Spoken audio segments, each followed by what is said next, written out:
Hello, you're watching Wednesday edition of News Mongolia. Today is May 25th. For our top stories, 10 megawatts solar power plant launched in Khovd province. Mongolia to host COP17 of the UNCCD in 2016. Oil refinery technology facilities to be established with Italian, French, Dutch, and American companies. For other news, stay tuned.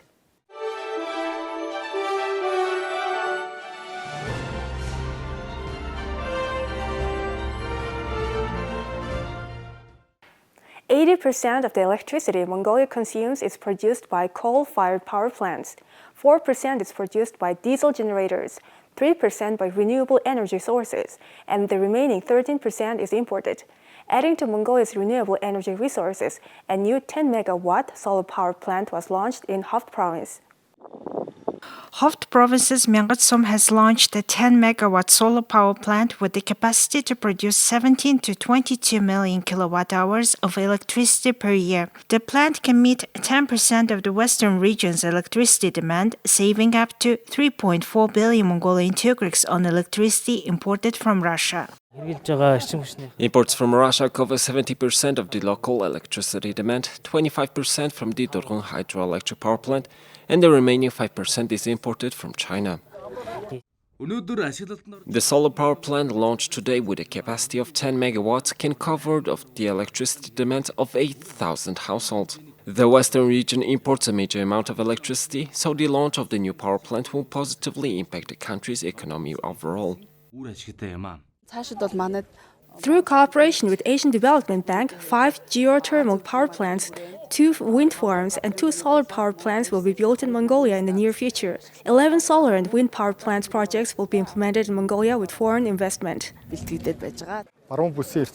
The government of Mongolia plans to cover the western region's energy demand through the renewable resources and domestic energy production. The Durgun and Tasher hydroelectric power plants are already operational. In addition, the Itumburun hydroelectric power plant's construction will start this year.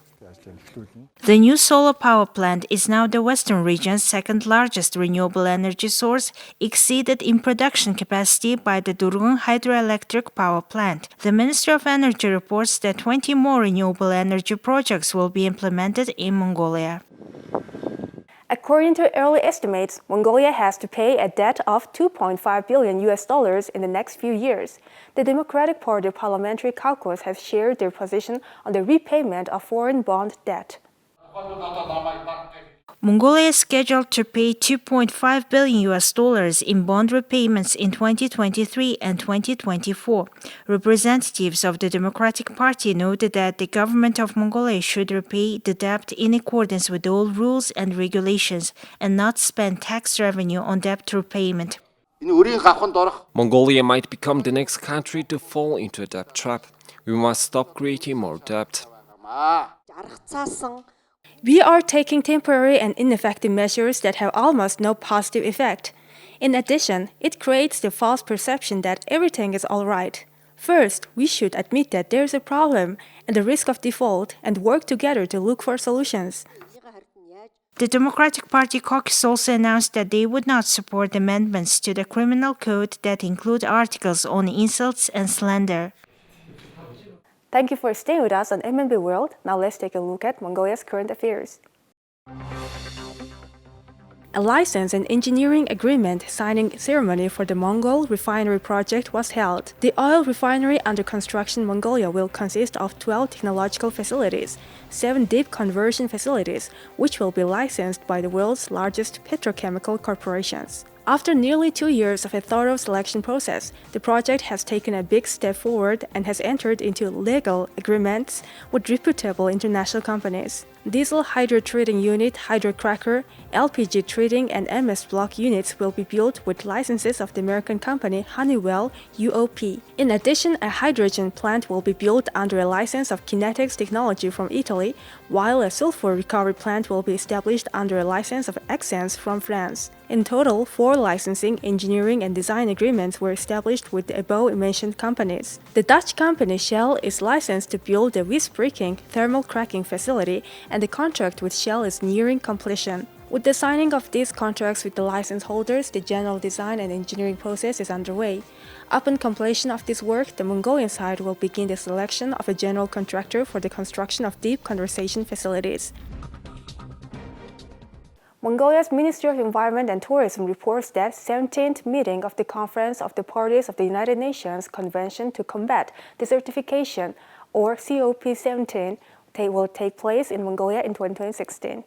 Who have all made it to. Desertification is one of the most pressing environmental issues in Mongolia. Forests cover only 7.9% of the country's 1,564,116 square kilometers. According to the Minister of Environment and Tourism, around 77% of the country's territory has been affected by desertification and land degradation. Mongolia has been intensifying its counter-desertification efforts by implementing the National 1 Billion Trees tree planting campaign. The campaign to plant at least 1 billion trees by 2030 was officially launched last year when Mongolian President Okhna Khurelsukh told the United Nations General Assembly that the country would work to combat climate change and desertification. Yangogin Sotbater, head of the Office of the President, said that hosting COP17 is a great opportunity to attract investment and introduce new technology to Mongolia to combat environmental degradation and desertification. This is not only a way to promote Mongolia through an international platform, but also a way to raise international awareness of Mongolian efforts to combat desertification and climate change and attract foreign investment and innovative solutions for reducing climate change impacts. Even though it will be held in 4 years, in 2026, a COP17 working group has been established and will start talks and negotiations at the international level. The talks and discussions will mostly concentrate on climate change, soil degradation, and the implementation of the President's 1 Billion Trees campaign. A total of 196 countries have ratified the UN Convention to Combat Desertification, and more than 7,000 delegates from 189 countries attended the 15th conference. Sotbater stressed that even more delegates are expected to attend COP17 in Mongolia, and that there will be an opportunity to develop tourism. COP16 will be held in 2024 in Riyadh, Saudi Arabia. Average for every nation. Now let's take a look at the currency exchange rates provided by Mongol Bank.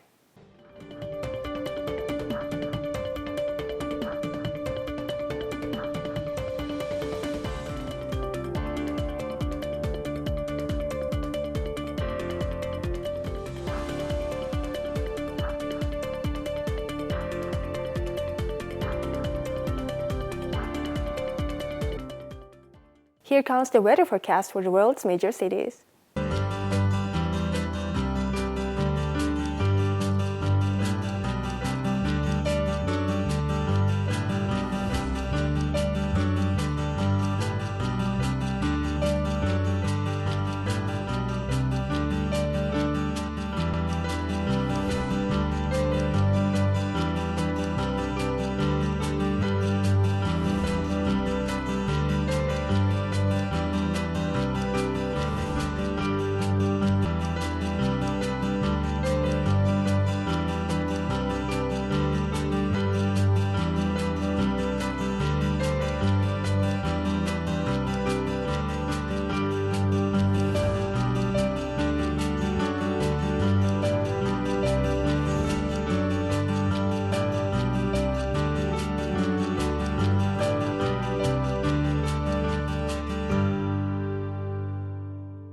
This is it for today. Thank you for staying with us. We'll see you tomorrow with more news updates. Have a nice evening. Goodbye.